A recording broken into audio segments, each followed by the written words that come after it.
it would have to look as if my hair, in a way that my hair can do that. And my hair does not do that, you know? Right. And it's okay that I don't want to wear a damn afro. And it's funny. It's an afro made out of squirrels. Squirrels. It's hilarious. Why are y'all I don't like how they're doing Utica this season at all. At all. My girl. For many it's okay. reasons. She already in Vogue. She already been in Vogue. And this bitch she gonna be the one. Y'all thought, and this is the fashion like girls like that, okay?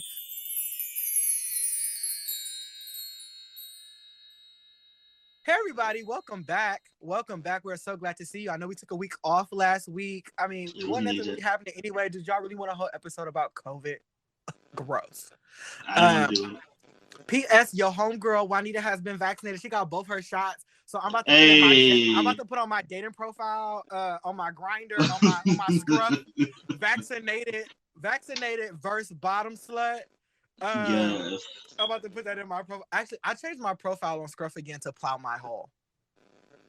I didn't know you changed to that. That was the last profile I saw. Yeah, plow my hole. And for some reason, everybody still thinks that means like, please top me. And I'm just like, it literally says. It literally says. Yeah. Welcome back. This is Drag from the Left, a weekly digital series where we review RuPaul's Drag Race from a radical leftist perspective. This is a pro-Black platform. This is a trans lives matter platform. This is try me if you want to and get that beat to calling me Dwayne because that is not my name platform. And I am your hostess with the mostest, the very Reverend Dr. Juanita Bind'Em. And this Avery here. My drag name this week is London Evangelista. That is shout out to that is shout out to Pose. They announced that this would be their third and final season. So I was like, let me give a shout out to the good folks over at the Pose. So my name is London Evangelista this week. Yeah, it's just we could talk about that at another time because my heart hurts. My heart hurts. Yeah, I feel two ways about it, but yeah, it deserves more than 3 seasons for sure. Absolutely, and everybody's like, the story is. I literally tweeted at all of them. Janet Mock. I tweeted at Ryan Murphy. I tweeted at all of them. I said, I would like to know the real story. I would really like to know that. I would like to know that. I would like to know that because I want to see you do it. Because I want to see you do it. Like, why? For what reason? And this is the thing. All I'm gonna say is and they call it an abbreviated season. Like, okay, girl, you know some shady shit was going down. FX said enough of that black fag stuff. Let's move on. This is the type of malicious gay faggotry that shout out to Nicole Paige Brooks. Yes. Yeah, but that's the type of carrying on I sign up for. I just hope that Hollywood is kind to the ladies of that show, and I hope that they are all booked and busy. I want to see MJ on Broadway. I want to see them in television shows. I want to see them in commercials. I want to see them doing all the things. I want them to fall in love with just some fine ass motherfuckers in shows and just get their boots knocked. I want them to knock boots. I want them to make money. I want them to do all of the things. Shout out to you. We love you here at Drag from the Left. Pose. Yes. Although at the end of the day, it did not get it perfect, but in so many ways did it get it right. And I am looking forward to the continued evolution of how trans representation shows up in media. Ideally, I hope we get to the day where their death, murder, and brutalization does not have to be a part of their storylines. And a show like this, I'm hoping, has opened the door for that. But with that being said, let's get into this gig. It is Drag Race. We are back. It is the 9th episode of RuPaul's Drag Race season 13. And we are back in store for Snatch Game, baby. It is a Snatch Game episode. Yes. Last week we had no elimination. So we have had 4 or 5 episodes this season where no one has gone home. Yeah. At the top of this episode, we are girls. Yeah, at the top of the episode, only 4 girls is gone. We missed our Lala Ree last week. We lost her. Yeah, you know, at this freaking point, this was the episode. Episode 9 was the episode where Bob the Drag Queen was crowned winner of season 8. And we still have 9 complete girls in the competition. 9 girls left, and this Bob had won. Okay, UK season 1 was over. Yeah. I don't, Just to maybe give in some folks ways they feel like, perspective. and this is during COVID. You telling me you done shot more episodes? This is the longest season of Drag Race ever during the pandemic. During the Carnation paramedic. Pandemic is all up in this motherfucker. The personal pan pizza, and y'all got the longest season ever. Well, maybe they thought like, okay, the girls are preparing during the pandemic. We need to get in more screen time, so like they ain't buying these outfits and they ain't being seen and like blah blah blah blah blah blah. Maybe they will enjoy the vacation, away from the drab life of death and disease. And that was cute. That was cute for the first 2 weeks, but then they needed to cast more girls because I need people to go home. Go home. Like they did on you. I just tweeted that I just started UK last night. And I was watching those entrances. I was like, there are so many girls here. Many. They should have did that with season 13. Yeah, it was just, goddamn. So, they are back in the workroom after a double save, which is a very rare entity on RuPaul's Drag Race. How do you feel about the coveted double save?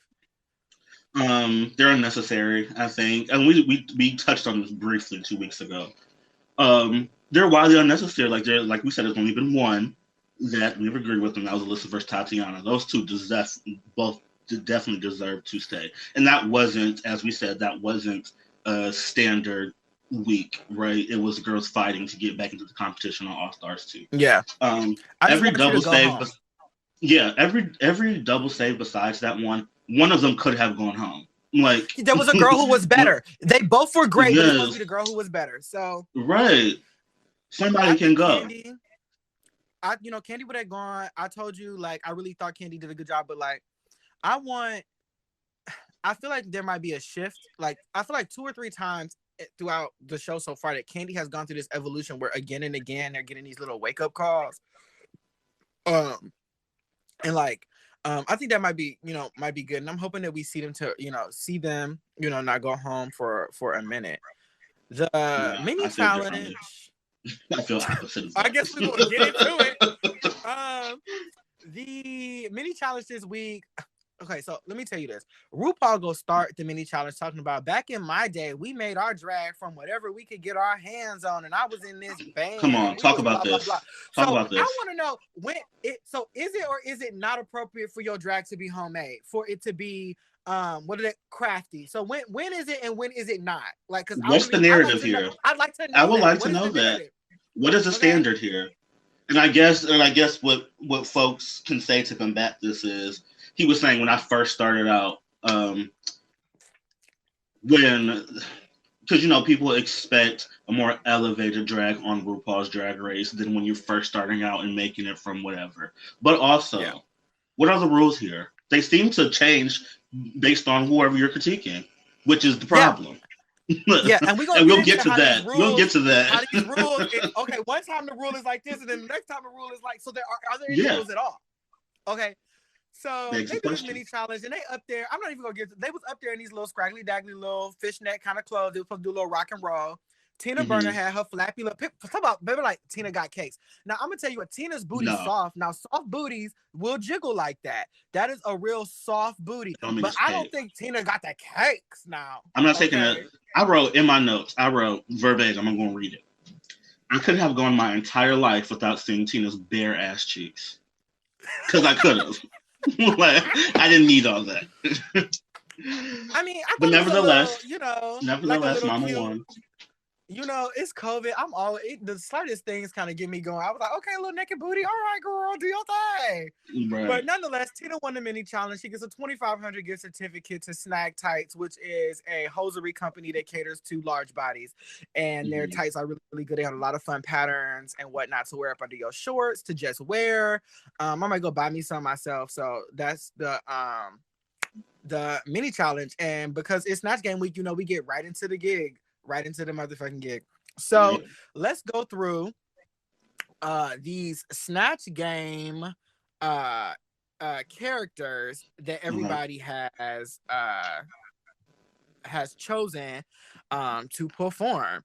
So we have Denali as Jonathan Van Ness from Queer Eye. Elliot with 2 T's is playing Rue McClanahan. we'll get into that. Yeah. Gottmik as Paris Hilton. Candy Mm-hmm. Muse is internet sensation Patrick Starr. Mm. Olivia Lux is our favorite auntie that we all love, Miss Tabitha Brown. Yeah. Rose is Mary Queen of Scots. Symone is Harriet Tubman. Shout out to our ancestors. Tina Burner is Richard Simmons, and Utica as Bob Ross. First thoughts. My first thoughts were I was working with my girl Symone. I was like, this could go left really quickly if it's not done right. So I was interested to see what she was going to do with it. And Rue had the same concerns. Like, do you think? Yeah. What do you think? For me, when I heard that she was doing Harriet Tubman, I was like, these are the characters. We all know who Harriet Tubman is, but none of us really know anything about who she was, right? Exactly. So it's anything that Symone as the character says, it's fair game. Like, she can make modern jokes, old jokes, like whatever. And that's really a smart. Pick a very iconic person who is also very elusive. Like, it's so long ago. Part of Harriet Tubman, who she was, is that she had to be covert, private life stories. Yes, she was a literal spy. She was a literal spy. There are some stories out there that said that, Harriet Tubman may have even been trans, like may have been a man. Yeah, we don't know. I mean, we don't know for several reasons. One, this is the 1800s, right? Two, this is the 1800s, and this is a Black person, so they're not keeping no real formal records on them because no one cares, and it's actual better business for colonizers to not keep records, right? Exactly. And two, Mama was too damn busy to be sitting down and writing down stuff. Yeah. She had things to do. Things to do, people to save. So yeah, but it was, and that was it was a very, very bold choice, and that's why. And I'm gonna get into Symone on Call In, Call Out, but that's why I appreciate her. She swings big. Most times, and not you every have time, to. Most times, but big. Sometimes when you swing, and you have to, you really have to. And this is yet another example of Symone setting Black culture and Blackness as the primary and not the default. They present something, and I love it. And we can get into that and call out. But like, that's my whole call in. That's my whole call in. Yet another example. Yeah. So this is another one that got me. When Olivia Lux said that she was doing Tabitha Brown, at first I got a little excited because Tabitha actually could be a really good Snatch Game character. There's a lot to work with there. We'll talk about, like, when we start talking about how well they performed or didn't perform, like what we thought, but like that's a good choice off rip. That's a great choice, I think. She's current. She has a look, like her hair is a very specific look. She got all these catchphrases. She got, she's TikTok. She's literally like, that's her thing. So that's a good one. Another one that stood out to me was Utica as Bob Ross. And I was like, first off, I like when the queens pick male characters. It's particularly male characters that are also a drag representation. Like Bob Ross to me is drag, like like Flavor Flav drag. Yeah, like they are they have a bit of camp. They have a bit of over dramaticness to themselves. Right. Right. Who did Kennedy Davenport do? Little Richard. Drag. Little Richard. Kennedy. Oh my God. She was so funny. You know that, okay, so this person's too old to have a podcast to listen to. So a really good person in my family is Little Richard's cousin, and he cannot stand Little Richard. He do not like us. We're not allowed to talk about it. We don't bring it up as a little kid. Now I haven't seen him in many, many, many years because he was kind of like, he was my uncle. Let's just say it's some interesting family dynamics with how this person is related to me, whatever. But he used to watch me as a kid, and honestly, he was my first glance into like what it was like to see a queer man. Like his house had pink like shag carpeting everywhere. There was two walls in the living room that were covered in Chinese glass mirrors. He had velvet curtains. He walked around in this beautiful ornate robe. Okay. Yes. He had a piano. Like it was just the gayest, most, think Andre Leon Talley you know, like type of vibe. And I was just a little kid. I was so confused. I would just be sitting over there watching my little cartoons, doing what I was doing. But I saw a picture of Little Richard. I used to say, Grandma, he looked just like Little Richard. He looked just like Little Richard. My grandmother was like, yeah, he do kind of look like Little Richard. And one time I just asked, you know, kids, I'll like just ask questions. He was like, yeah, Little Richard is my cousin, and we don't talk about that. And I'm like, oh God. What's the story there? But if you know Little Richard in the media, you know, like he could be a contentious subject, you know, voyeurism, born again Christian, 1 minute this, 1 minute that, like, you know. But that was also another one of them bold choices.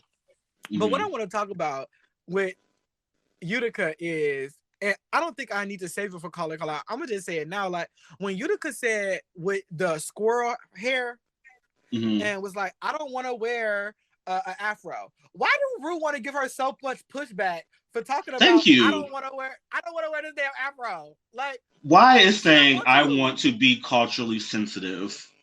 Why is that a point of contention? And then she goes, but these are white people with afros. And her response was like, yeah, but they actually can grow afros. My hair does not do that. I wish she would have articulated it that way.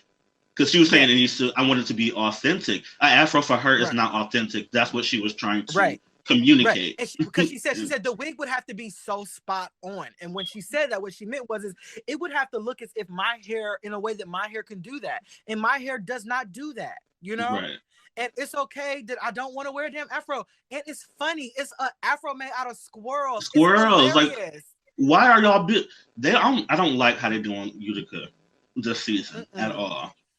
At all. My girl, it's okay. Reasons. She already in Vogue. She already been in Vogue, and this she gonna be the one. Y'all thought, and this is the fashion like girls like that. Okay, you thought like Miss Violet Chachki and Fame was doing something. I guarantee you, when this show is done wrapped up, we go see Utica modeling. We go see Utica designing outfits. We go see Utica in magazines, like Symone. Period, because she's just gorgeous. But Utica for her design capabilities and point of view, she is going to be celebrated. You know, absolutely, and I was just like, shame on you, Rue. Shame on you. And then in the pit stop, when Bob, did you watch the pit stop yet? I did watch the pit stop. Yeah. So when Bob and Trixie, even Bob was like, "Girl, just wear the afro." So I was like, that's interesting because I listened to Sibling Rivalry and Sibling Rauchery, and they just was talking about how like they don't like when the black queens wear braided wigs, kinky twist wigs, where afro wig, because it's in the special about black hair, and they don't like when white queens wear the afro and then tie the turban around it and let the little puff out in the front, like, which is a quintessential black hairstyle, and it looks good in drag too. But now you want Utica to do the wig because it was Bob Ross. Like, it's just too much. It's like, which one is it? You really got to pick one here. You know? The line. Yeah. Okay. And at the end of the day, I'm glad Utica did what they wanted to do. They said, I'm not wearing no afro wig. I'm certain there was plenty of girls in the workroom that she could have brought an afro wig from. I'm certain every single girl packed at least one afro wig, you know? Yep. I'm looking at two right here. I got my orange afro wig right there. I got my black and brown one right here. And I got 3 different afro wigs. Okay? Yeah, she stuck to her guns. That's the thing about Utica. She sticks to her guns. Like, she knows who she is as a person, as a performer. And that's probably why that's probably why I really fuck with her, and her drag is just impeccable. Utica's a good drag queen. She's a good artist. She's a good performer, and I like Utica. I like her, and I was talking to Benji about it, and it was like Utica is a very interesting human being from a really small town, and they may just be a person who, you know, sometimes people just have different ways of communicating. They could be labeled a little weird, a little different, a little eccentric, you know. And we sometimes, I don't know, I happen to be friends with a bunch of weirdos, so you know, I'm used to people just showing their love, their affection, their care, they're presenting themselves in the world in ways that look different from what we typically would say, you know. But everybody is valid in their expression and their way of communicating. You know, we got to be patient and gentle and open with one another, you know. Exactly. And I think that's the reason why I'm really not feeling how they treat Utica, is because they're trying to invalidate who she is as a person and the way she communicates and the way she comes off. And I'm just, because it's against the norm, whatever the fuck the norm is. Like, it doesn't feel very typical to them. Yeah, let her do what she wants to do. Like, just because you don't understand it don't mean it's wrong. Period. You know? Yeah. So Before we get into this performances, let's take a short break and hear a word from our sponsors.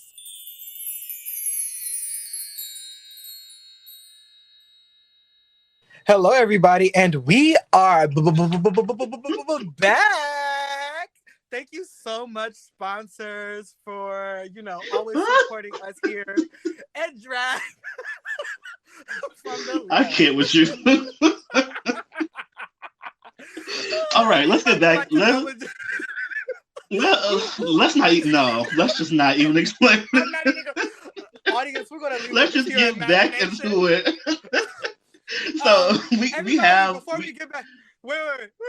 Go ahead. Give me 1 second. Go ahead. God. Everybody, I want you to stop what you're doing right now. If you're listening to this, I don't know if you're listening to us live right now with us. If you're streaming it from Spotify, Apple Music, or if you are listening to it through YouTube. But what I'd like you to do is to go over to Drag from the Left on Instagram, Facebook, or Twitter, and follow us, like us, share us. If you click the link in our bio, all the links to all of our different social media platforms, press. We did an amazing article with Culture Jock that is still available for you all to read and see. And there's some really hot pictures of me and Avery in there. So follow us, like us, share, support, and you can always tweet us at Drag from the Left or using hashtag Drag from the Left. That's DRAGFTL. Now let's get back into the show. Yes. So we have a comment here. Do we want to play this before we get into let's see. Snatch Game performances? Okay. I'm not a big Utica fan. I think do you know the Jamaicans say like your spirit just don't take to them? Like it's just something about them that your spirit just does. It's just not fucking with them. So like I don't hate Utica. I just don't think she's a bit of me. And the very reason you might, and the very reason that she might not vibe for you, maybe the reason that we were just talking about, like it's different. It's not something that you necessarily use to, jigging with. But like, I think she's a star. But on the other side, let's get into these performances. So we are back again for Snatch Game. Our guest hosts for Snatch Game are no other than Raven, Emmy Award-winning makeup artist and former Drag Race contestant on Drag Race Season 2 and All Stars 1. She is currently Rue's key and primary makeup artist, and the reason why Rue stopped looking like a toe and started looking like this. Well, you saw a drastic change in the makeup when she switched to Raven. Raven has set the whole new trend for how these queens are even doing makeup. Absolutely. That's just fact. It is a fact. Like the way the girls contour their nose now, the eye shape, the more subtle, subdued brow, the lack of the heavy jaw contour that she makes up for with very, very lots and lots of bronzing of the skin, layering of makeup products. Like the bitch is sickening. And she always looks good. I have never once seen Raven, even on season 2, I have never seen Raven look busted in the face, not once. I agree with that. And this time was no exception. She looked wonderful. She looked really tan. But she looked. It was. Oh my god! Have you seen the YouTube video? Have you seen the YouTube video of the process of how Ariana Grande went from being like white to like black? Oh Lord! Somebody said I probably avoided that subconsciously. They said she a lasagna that got left in the oven too long that they just show a burnt lasagna. Jesus. Lord have mercy. Sorry, Ari baby. But no, I'm not. It's freaking hilarious. And you do be wearing too much dark bronzer for your pale skin, but whatever. And then our second host was Victoria Porkchop Parker. And it was so nice to see Porkchop. Yes, what a legend. What a legend. And I mean, if this is a season all about like the first eliminated, like they had to bring her back. Of course. Okay. So let's get into these performances. Rue opens up with his intro monologue like they always do, and everybody is there looking stunning, except for Harriet Tubman. She's nowhere to be found. Yeah, that seat is empty. That seat is completely empty. And next thing you know, Miss Harriet come crawling up, talking about, I'm in this room full of white people. You gotta be. You gotta be careful. She was like, I'm used to ducking and hiding when I see them. I don't sit in front of these folks. First thing I'm gonna say about this is absolutely fucking amazing. When this bitch said to freedom, To freedom. That is how you do Snatch Game, right? You take this legendary character and then you kind of modernize them, right? So the Nicki Minaj the freedom thing, we'll get to it. She did the $20 bill thing. Like, that is how you do it. I was hoping that she would like. When the minute I thought there's so much to do, like, bitch, where's my picture on the $20 bill? And no, I know Symone did not pack real. Them was real hundreds. Did she pack money to do her thing? That she was stamping her face. I was like, you better work. I feel like everybody collectively, like people that were actually there and us as an audience, when she pulled out the little stamp thing, was all like, what is she doing with that? And then it turned into an amazing joke. What I do want to touch on really quickly, is that people were saying that she didn't have a Southern accent. Let me tell y'all something real quick, just a tidbit of history. Every enslaved person was not enslaved in the South. Harriet Tubman was born and she was enslaved in Maryland. So unless you include Maryland as the South, when she escaped that plantation in Maryland, she escaped to Philadelphia. And her family was in New York, Albany, New York. Only time she was in the South, well, I'm sure she went back and forth, but only time she was like really cemented in the South was when she was a spy during the Civil War. She was from South Carolina. So let's just get that out there. She was from Maryland. Okay? She doesn't need a Southern accent. She's not Southern. Yeah, and even if, first off, how many recordings do you got of Harriet Tubman speaking? So how y'all even know what she even really sounded like? How y'all know what she sounded like? Okay. I don't know how many readily available podcasts there are of Harriet Tubman speaking. I've never heard one. I've never heard one. I've never heard not a one. All right. And at the end of the day, y'all some sorry ass bitches, and it was sickening. Right. Another one that really kind of rubbed me off that I thought was hideous was Candy Muse's Patrick Starr. Here's the thing, and like everybody is saying this because it's not a really in-depth critique, right? It was just Candy Muse.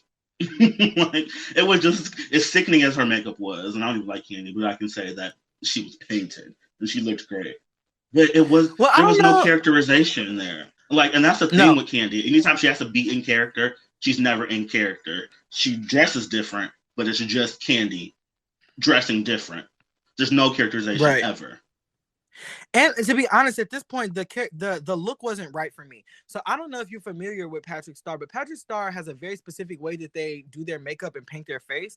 And they have a very specific nose contour and the way that they bridge their contour, their brow bone, that they do almost essentially every single time. So I thought that the makeup should have been more, it was very pretty makeup on Candy, but they did not change the planes of their face to contour and do their makeup in a way that fit Patrick.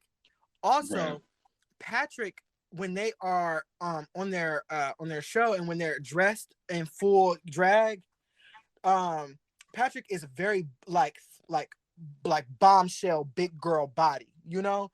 And I wanted Candy to have a more accentuated big body with like where I could tell that she was snatched in, that the tits was, you know, like I just wanted it to be more shoulder, more. It wasn't, the look didn't go far enough for me. And like, I don't know Patrick to make a lot of fat jokes about themselves. Like, I don't understand why they like ate a raw banana and like I don't. Again, it was just Candy Muse. Like I'm sorry, not a raw banana. Bananas are normally raw. Like the peel, they ate a banana. The peel of the banana, still on it. Right. I was like, is she gonna spit that out or is she gonna swallow it? I was looking at the camera, but then it panned away. Well, I'm gonna be completely honest. I'm like, a lot of them is go get diarrhea because I'm sitting up here looking at Miss Utica as Bob Ross, and Utica ate paint. I screamed. I was like, she did not put that in her mouth. I hope it's food coloring. I hope it's food coloring. It gotta be. Cause like this girl go spray up. But you know, it was really the only thing because her jokes was not landing, unfortunately. And I thought the look was right because she kind of did Bob Ross in drag. Like, she still had on boobs, like she had on a like, you know, it was very. I liked the drag interpretation. The look was right, and I think the idea of them instead of writing answers on their cards, doing paintings was actually smart. I'm gonna be honest. So some of the girls are just like really innately funny and do characters that we really like vibe with, but also we have to remember there's another factor here. RuPaul interacts with these queens, and I feel it's times that sometimes Ru does not always throw the best candor back and forth with certain, with the queens to really like, and sometimes they do it. So like, I don't know if you've gotten this far. So in UK last week, they did a stand-up comedy challenge, and Ahura was having a hard time. And what Ru did is I've never seen Ru do nothing like this before for a stand-up. Ru threw her a tagline to help get her back on. And from the judges table? From the judges table doing their stand-up line. And she was stumbling over her rows, and she was like, "So how blank is it?" Just to try to get her back, on or whatever. And I don't always know if she throws the same, swings does the same swings and stuff for everyone. And I think watching the seasons from, I don't know, it's just interesting which ones Ru really gets going. Plus, I know that Snatch Game is much longer than that we see, so like the jokes and stuff get so hugely pared down and condensed. So I don't know, I don't know. Thank you for all the claps and the fire and all of that. Thank you for being engaged with us. If you're just tuning in, this is Drag from the Left. We're a weekly digital series where we review RuPaul's Drag Race from a radical leftist perspective. I am your hostess with the mostest, the very Reverend Dr. Juanita Bind'Em. And this is Avery. My drag name this week is London Evangelista. So do we want to talk about our winner? Yeah. About our winner of Snatch Game? Or should we wait one more second? Well, I want to wait a second. Because there's another one I know it's some more that you want to talk about. Because let's talk about Olivia Alexis Tabitha Brown. Let's just do this. I was going to say that for last, but let's just do it. Okay, let's do it. Let's just Olivia. Okay. Miss Mamas. To Olivia's credit, she had a lot of the little intricacies of Tabitha Brown, right? She had like the look, the shutter shimmy, some of the I thought it was actually really funny when she was doing like the vegan rib. So you take some tofu, and I was really excited to see where that joke was going, and then it kind of went nowhere. Yeah. There's so much to play with Tabitha Brown. Like and the judges kind of gave her this critique, right? She just made it all about being a vegan. When Tabitha Brown is a YouTube and TikTok sensation. She is a comedy queen. She is a chef. She is an actress. She is a mother, a devout wife. So much materials, and has all, like we said, all these catchphrases. You should have opened with, "And that's my business," or "That's your business." And that's my business. You should have opened with that. That's why we know, not why, but that is one of the catchphrases that we all say. And we always reference it back to Tabitha Brown. So where was Sheena, her spatula? She uses Sheena all the time. The spatula literally has a name. Where is the spatula? She refers to her hair as Donna. Why did she not do this whole conversation about Donna, her afro? Tabitha makes up gospel songs all the time. She always make up a fake hymn and a song. Like, I don't know, where was that? She also, one of her most viral videos is her making a tomato sandwich. I don't know why she didn't just literally make a tomato sandwich and offer it to RuPaul. Like, here, eat my tomato sandwich. Okay? Like, there were so many opportunities. So many missed opportunities there. That could have really been funny. You know what? That was not her original character. Yes. She was doing Rachel Dolezal. I forget how to say. I don't know how to say her name. That racist white lady. It don't matter. To be black. It don't matter. She was gonna do Rachel Dolezal, and they told her didn't know. Like, you gotta do your backup. Which I understand why they told her no, but Rachel Dolezal could have been hilarious. That could have been hilarious. She could have been clowning her at the same time. Clowning her. Yes, that could have been so funny. They should have let her do that. Well, speaking of which, who would you choose to do for Snatch Game? So I've been thinking about this, and I don't know. My first mind, because I'm a Grey's Anatomy super fan, so my first mind goes to Miranda Bailey, Chief Miranda Bailey from Grey's Anatomy. That's a really obscure character, though, so I don't know how well that would translate on the show. Right. So then I was thinking, I could do something biblical. I was like, I could be Mary Magdalene, because that could be funny. That could be hilarious. That'd be really funny. So yeah, those were the two that, off the top of my head that I came up with. Or um Jack sister. Jackie Harry. Oh Yes. my god, that would be hilarious. That could be so, and that would be. I feel like that would just be fun to do. Well, So those, I feel like those would be my everybody's three. like, she's the original bombshell comedian from like primetime sitcoms. Everybody be like, the nanny, Fran Dresser. Have you not seen my homegirl on 227? Like 227. I'm gonna need you to get some history. Get you some culture. I'm gonna really need them too, because Jackie was serving fashion. She was serving comedy, physical comedy, like sexy. It was and Jackie Hair. Y'all don't follow her on Twitter? She is hilarious. She be getting everybody together. She be making the most crude jokes ever. The jokes just keep coming. Sexual. She kind of sexual. I was like, when I get that, if you be that old, I'm gonna be just like that. Listen, this fire ain't burning out no time soon. I would be I want to be Miss Piggy. I would that's my number one choice, was to be Miss Piggy and to have a Kermit puppet with me. So I could be her. There'd be a lot of lewd Kermit. jokes here. Yeah, I'm gonna be a lot her. Of lewd, nasty jokes. And Curry's not gonna Kermit is not going to be up there at first. I'm going to do a joke like, they're like, where did Kermit come from? And I'm going to talk about how Kermit was eating, like, how Kermit eats pork and blah blah blah blah blah. If you eat my pussy, blah blah blah. I am so prepared to do Miss Piggy. And if they tell me I can't do Miss Piggy for copyright infringement issues, my second default is to be Shanae. And Shanae Jenkins. And I'm so ready to face the wall. Do you need practice first? Oh, do you need that? With that? So. With the long ghetto fingernails, with the updo, like the look is iconic, okay? Yes. That wig will be sickening. She be doing a kind of cockeye look. Like, it's hilarious. Yes. I would so do Shanae. Yeah, that's really the ones that stood out for me. I mean, Elliot did a horrible job as Rue McClanahan. Yeah, it's really nothing to know. It was just bad. And also, why would you do Rue McClanahan and why would you not do her as Blanche Devereaux? Why would you not play, why play Rue McClanahan? Why didn't you play Blanche Devereaux?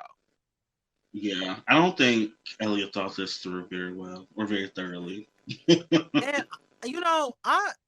I'm just not into it. Denali, Jonathan Van Ness, I'm not a big fan in general of Jonathan Van Ness, so I would have a hard time linking to it because I don't really link up with their celebrity. And they're like, I'm just not. That's just not my thing. But Denali didn't do a horrible job. I thought they did a I actually laughed a few times at Denali. Yeah, and like you said, I don't really like Jonathan. I don't like them. But Denali as Jonathan was enjoyable to watch.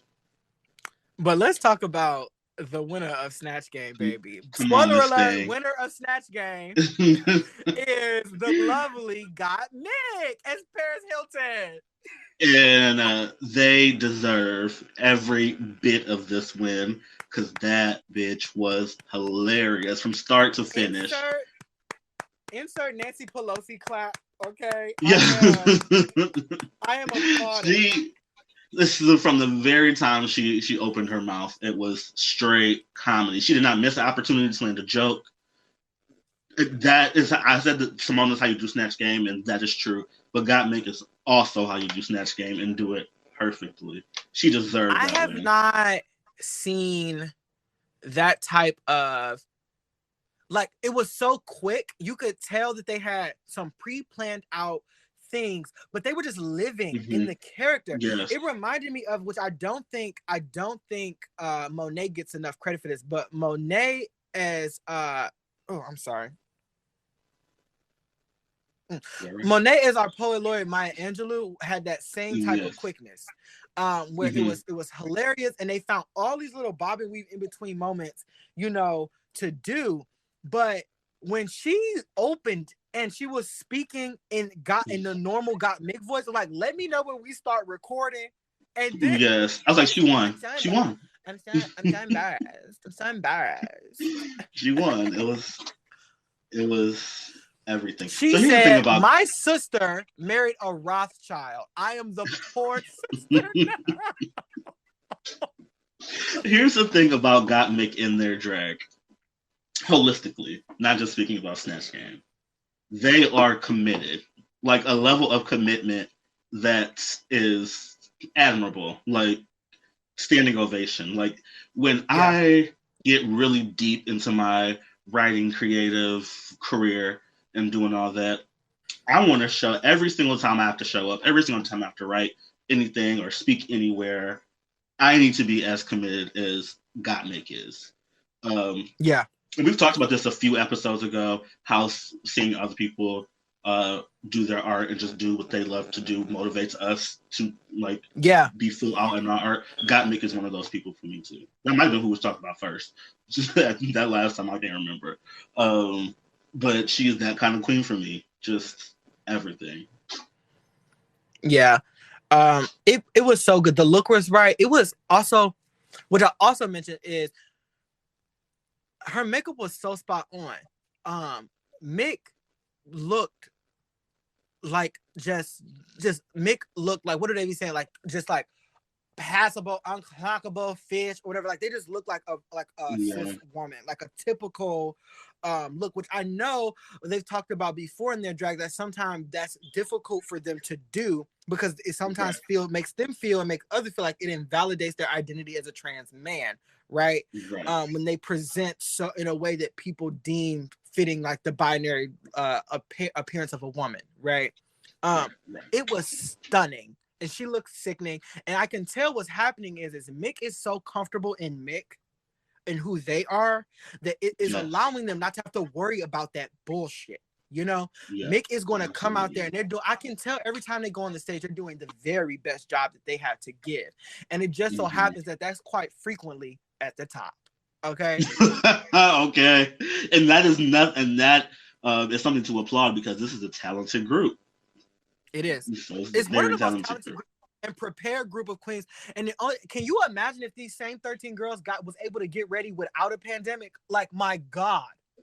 Listen, this would have been a redo of season 6, season 8, like season 3, like one of the great seasons. Okay. Yes. Like, season 5, like, and it's still, for me, it still ranks up there.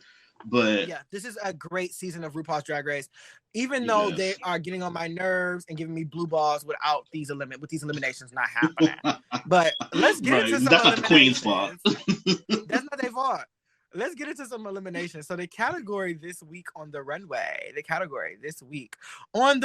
is Fascinating Fascinators. For those out there that don't know, Fascinator is kind of like a bit of like a hat, or it's like a adornment that you wear on your head. It's typically attached to like either a headband or a clip. It is like a bit extra little fancy moment on the head, but it's not a complete hat, and typically it's not supposed to cover your entire head. It's supposed to be like an accent, an adornment, right? Which I'm saying that detail because later on there's some controversy about, is it a fascinator or is it just something sitting on your head? What's a fascinator and what's not a fascinator? Okay. Gotta be in but category. That's the category. And so this week the order on our runway is, we have Miss you want to just go and critique you in the order? Let's do Saint or Sinner in our critique. Olivia Lux, Saint or Sinner? Saint. I liked it. What sold it for me was the gloves. The gloves brought it all together for me.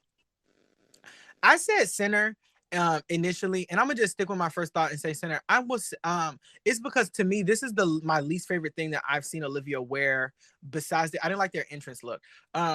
It's my least favorite thing that I've seen them wear so far. Like, they've just given such really good costuming. Even the duplicate, when they did the boxer outfit that Symone did, hers was not a bad boxer outfit. It was just different. It was a good outfit. And this was like my least favorite. And the Fascinator, although cool, like I felt like the storyline was kind of not necessarily clear to read. Like when they said like mad scientists go wrong and everything, I got the mad science, but I didn't realize like, okay, the mercury and the thing exploded and it ended up like, I was kind of confused with the through line for the story. So I gave it a Sinner. Yeah. I see that 100%. Rosé, Mary Queen of Scots, Rosé.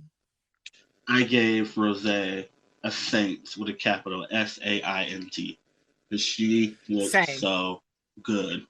Like Yeah. it was everything. There was nothing out of place. I have nothing bad to say about this. It was everything. Like the judges say, Rose loves a ruffle. She wears a lot of ruffles, and up to this point, these ruffles have kind of been irking my nerves. But this ruffle Never looked mind. good. It looked good. Now I will It say, looked wonderful. It was the best. Yeah, it was. You thought it was the best look? No, the best usage of the ruffles and The all ruffle. the fabric. The ruffles were really amazing. However, Lala Ree this is what she would have worn this week. Lala Ree had a rose look also, and in the photographs, I like Lala Ree's more because Lala Ree has this beautiful bald head, and her dress is made out of rose petals rather than ruffles. Like they're legitimate petals that is making the dress. Plus, it's Lala Ree. She's stunning. Right. Next up to the plate is Utica Queen Saint. Utica. I give her a big old Saint. Yeah, she looked good. Great. The garters were so good, and the ants crawling up her leg. Listen, her body looked amazing. So she looks so sexy. The way she pads with that little bit of hip. Oh. She looks good. What's that called? # soft curve. So I think this is one of the ones where the Fascinator was questionable. Yeah. Especially, and my thing is, if the category is Fascinator, the gardener and the ants shouldn't be the thing that, although they look good, it shouldn't be the thing that we note. Right. The Fascinator should be the thing that we note. But she still looks good overall. Right. The ants ended up being more of a thing than the Fascinator, so I get what you're saying. The Ebony Enchantress Symone, I am giving this a Saint, a hardcore Saint. I will say I did not like the Fascinator, but I thought the overall look was very effective, particularly with the message that they gave. Right, I loved it. I give it a big old Saint. Saint with a capital SNIT, SNINT. She looked wonderful, and I'm gonna talk more about this in Call and Call Out, so I'm just leaving it here. Absolutely. Who's next? Gottmik comes out absolutely Saint with this big ass motherfucking safety pin sticking out their damn head with a Swarovski crystal encrusted blood droplet. I thought it was a ball sack at first, but it made more sense. It looked like a ball sack. It looked just like a it made more sense as a blood droplet. She looked great. She had her quintessential white face back on, which I was wondering, like, when is the white face coming back?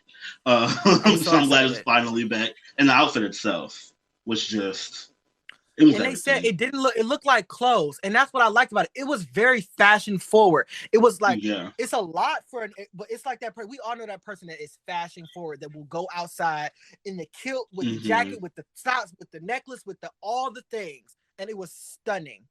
It all worked. Denali. First off, is Denali's drag name just Denali, or is it Denali Fox? I think it's Denali Fox, but they had to, sometimes on the show they have to like pair it, like they have to cut off their last name. Yeah. What's the one that's there was Jan one. Had to do Jan was Jan Sport, and they had to Jan Sport. Brita Filter had to just go by Brita. Be Brita. So that's always Next. Denali, I gave this a center. I put it in purgatory, but I think I'm leaning towards center because while she looked cute and the rollerblades were cute, the outfit itself was basic. It was nothing spectacular. Like if it was going to be that simple, it needed to have been glittered, stoned, sequined. It needed to be more. The skirt needed to be dragged. It needed to be dragged. And then also, she's another one. The Fascinator with the coffee pot pouring is genius, but you couldn't see it with the lighting on the stage. They really need to start thinking that their costumes have to read from a highly light saturated stage that tends to appear washed out on our screen. So you need high contrast, high contrast. I don't even want to talk about Elliot with two T's. I want to move on from it quickly. It was the most hideous thing I had ever seen in my life. I was offended. I was mad. What is this on my screen? No, whatever's lower than the center, put her in the hottest circle of hell. Okay, the depths, the pits of fucking hell, like rot. The hottest circle. Bye. Next. gone. Tina Burner, she on her way to go ahead and sit next to her, because what the fuck was this? I was about to say, if Elliot's in the ninth circle, Tina's in the seventh, because this is bad too. And that's not a fascinator. That's another one. That is not a damn fascinator. You got this is bad. Everything about, now I don't say everything about it, but most things about it are bad. It doesn't fit well. The colors are ugly. They do nothing for her skin. Like, those boots are straight out of dots. No. It's literally bad, like cooking your ramen noodles in leftover hot dog water. That's how bad it was. Period. And then they get cold and soggy. Then they get cold and soggy. like no, girl. No. Next, and I think last but not least is Candy Muse. I gave this outfit a purgatory. It is middle of the road for me. It's not bad, and it's literally the definition. It's like really, it's just really middle of the road. Yeah, I put it's a genuine purgatory because it's not great and it's not terrible. I don't know what this black thing on one arm is. I wish that was gone, and the black underneath, I wish that was gone. But it's not bad. It's not bad at all. Loses a little bit of shape. She's almost drowning in it a little bit, but it's still not bad. Also, her fascinator, I think anytime people brand themselves, like it said Muse. Actually, I wish it had said the whole thing. I wish it would have said Candy Muse and been 2 layers, like candy up top, Muse on the bottom. And the fact that it was made out of these ornate feathers, you could not see it at all. Like you couldn't see it. I don't know why they didn't make it out of something that's more graphic, you know? It could have been made out of black and white checkerboard with a border around the edge, anything. I do know this outfit was made by the designer Black and White Stripes, and this outfit was made from the remnants of Bob the Drag Queen's outfits from when they did the pit stop, the last season of the pit stop they did when they did the Houndstooth looks, all in all. And it's so funny that Houndstooth has come back because that's literally Bob's fabric. And then in the pit stop, Trixie actually had on Bob the Drag Queen's dress. Yes. That she let borrow. And that outfit is made by Black and White Stripes. And Black and White Stripes has done a lot of outfits on this season. So I just wanted to shout them out real quick. So she did Candy Muse. She also did Candy Muse's Fembot outfit for LeMay on the runway. And she did Olivia's entrance look, her boxer look, and her mime look. She did Rosé's disco look. And she also did Candy Muse's Comme des Garçons inspired little black dress look. So she's been doing this is a designer who's making a lot for the queens, but this look wasn't very successful on the runway. No. So tops and bottoms this week. Tops and bottoms. So in our tops, we have Gottmik, Rosé, and Denali. Do you agree with the top? Mostly. While Denali did really well in Snatch Game, the runway was underwhelming. I absolutely would have switched out Symone Symone could have been in the top Denali out for Symone. Like, Snatch Game was really great. This runway was really great. And how Rue gonna say, "I want to thank you for," you know what would have been a good thank you? Putting her in the top. That would have been a good thank you. Thank you for bringing the color to the runway. Now, go on now. Now go be safe. What? Okay. Doesn't make any sense. I'm not mad at Denali being in the top. I'm not mad at it, but I would have switched out Symone. Or switched in Symone. And our bottom ended up being Utica Queen, Elliot with 2 T's, and who am I missing? Olivia. And Olivia in the bottom. Do you agree with the bottom 3? Yeah. This might be the first time I've said this. But yeah, this bottom was I agree with the bottom 3. I could have swapped Olivia for Tina Burner, but I'm gonna give Tina Burner a pass this week because last week Tina Burner was in the bottom and she should have almost, to me, won the challenge. Like neck and neck with Rosé. Like Rosé definitely won, but like she should have been in the top and got really good accolades. So it's evening out, you know. So her transaction she broke even. Okay. So our tops and our bottom 2 are Utica Queen and Ellie with 2 T's. I knew at some point that Utica Queen would be in the bottom, but I'm gonna tell you what, I thought when Utica Queen was in the bottom, that it would have been her first and last time in the bottom. And this bitch then came out here and let us know what motherfucking time it is, okay? She said, you think you have me numbered? Let me show you something. Okay? Because 8. she wiped the floor with Elliot. 8 full course meal. And dessert. Utica knew that. And at one point, Elliot knew it too. And it was written all over her face. I remember she was walking up that runway and she was seeing Utica strut and she was like, oh, I lost. It was written all over her face. Like Utica didn't pay Elliot any attention. That was Utica's stage. Utica stage. And then in her Elliot's confession, it was like, I mean, I'm trying, but her legs is so long. Yeah. She owned it. Utica knows how to use her body. Yeah, and she didn't even, Utica does this thing where she don't really walk standing completely up straight. She kind of be like bent leg, and she was taking these huge, and she tried to kick her leg up as high as she could. Okay, she kicked her leg up. She did her moves. She was hitting in model poses. Okay? Yeah, she gave a tidbit of a Vogue moment too. When she said, I was like, oh, she gonna do it. I was like, she gonna do it. And she didn't look bad either. She didn't look bad at all.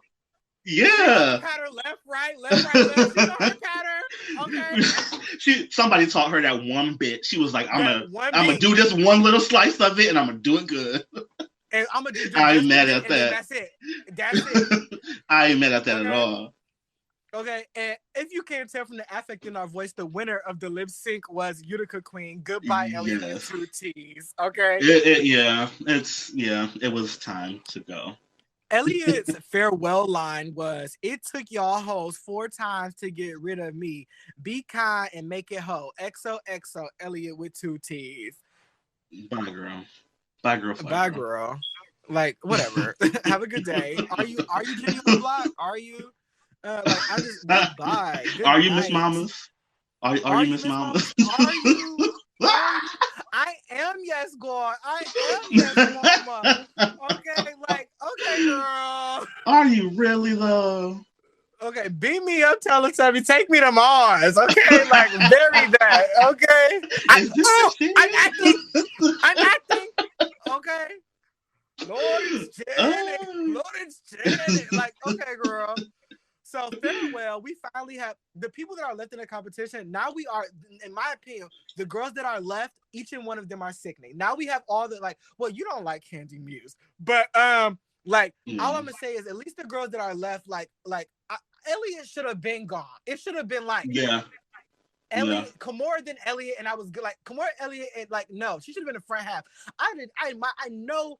Figment of my imagination, could I ever pretend that I saw Elliot staying longer than the Queen Tamisha Iman and Lala Reed? I just don't. I don't. Listen. And the more I look back at that lip sync, I really don't even think Elliot whooped her ass as much as I originally thought. Thank you. Everybody said I was crazy. Everybody said I was crazy. Because the first time I was just shocked because she was white and she did a little body rolls, whatever. But I told you I thought she was dancing in a blackface. Remember, it was something about it. It was something. How you dance? How you dancing in blackface? How you dancing? That she was. Was she like? I'm like, okay, girl. And on your latest watches, did you realize that she was? And she did this with Utica too. She spent so much time looking at who she was lip syncing against instead of actually performing. Yeah. You spend so much time looking over, you're not performing. Yeah. So goodbye, good riddance. And I think she needs to throw that wig and that whole outfit in the garbage. The whole thing is terrible. Throw it away. Burn it. Bye. Whew, so we are at the end of the episode. Can I get your overall grade for the episode? What would you grade this episode of Drag Race? Solely because I thought Snatch Game was one of the best we've seen in a minute. I'm going to give it a B+. I'm going to give it a B+.